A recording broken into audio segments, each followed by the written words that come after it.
I just came from a meeting at my kids' high school. With the trend going toward charter schools, well, my kids' high school is being converted to a charter school next year. And they were explained how the new class offerings and class programs are going to be laid out for basically the future kids. With my son, since he'll be a junior next year, it won't affect him. For my younger daughter, since she's still in junior high, I have to look out on this because this directly affects her.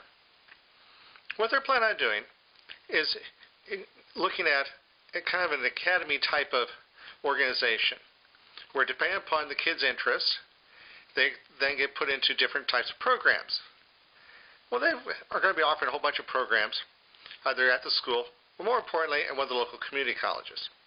The idea of, again, going back to college and career ready. And this basically satisfies the career part because they've got various technical and other types of issues. The idea being, if we can find something the kids interested in, they'll stay in class and not drop out.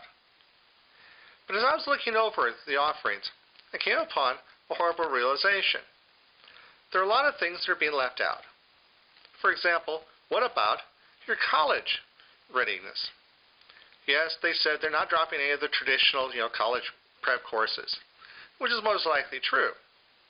But eventually they're going to plug everybody into one of these academies, each with its own particular focus, whether it be in healthcare focus or business focus or some form of technical or vocational focus.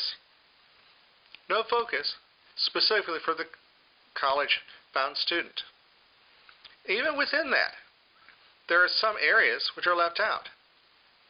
Because the community college does mostly with the technical and vocational side of things, the sciences they have are the applied sciences. Your hands-on technical types of sciences, like a technician. But what if you're an engineer? Well, yeah, you would have some hands-on, but engineering gets into design, not just hands-on. Or what about the pure sciences? My degree is in physics, is a pure science. I was a theoretician. There's no home for me. Or what about creative people? They do have things in terms of music and for art and theater, but what if you want to be a writer? Or for that matter, what if you want to study literature? Or you want to study history? The social studies are basically covered within social work and law enforcement and hospitality and such like that. But not history. Not even politics.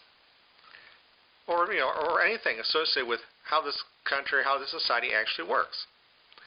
All of the programs are basically technical, hands-on, career-ready areas, but not a whole lot in terms of specifically college-ready stuff. And then comes the next issue. They're going to be looking at the students' interests. They're going to start asking these kids when they're 14 or 15, hey, what do you want to be when you grow up? There are some adults that don't even know if they answer that question. Even within my own life, I have done things and held jobs and have gotten training and done things that I would never have considered when I was 14 or 15.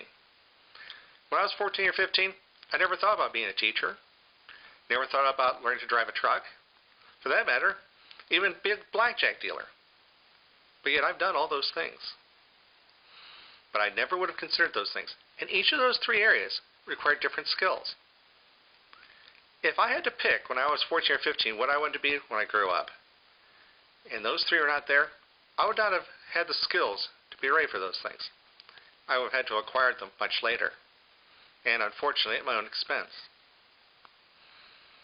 So they're going to be asking 14, 15-year-olds.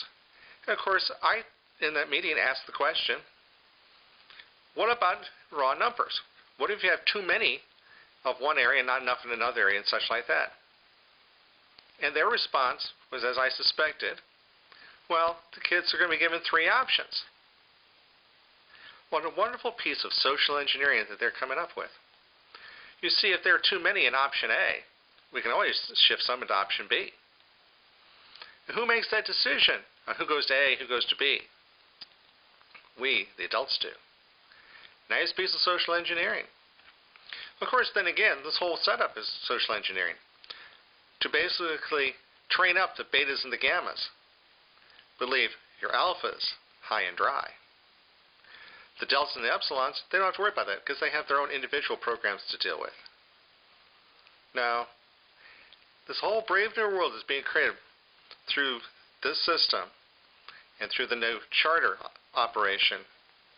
It doesn't fly well with me. And it's something I'm going to have to watch very carefully the next few years as it pertains to my own children.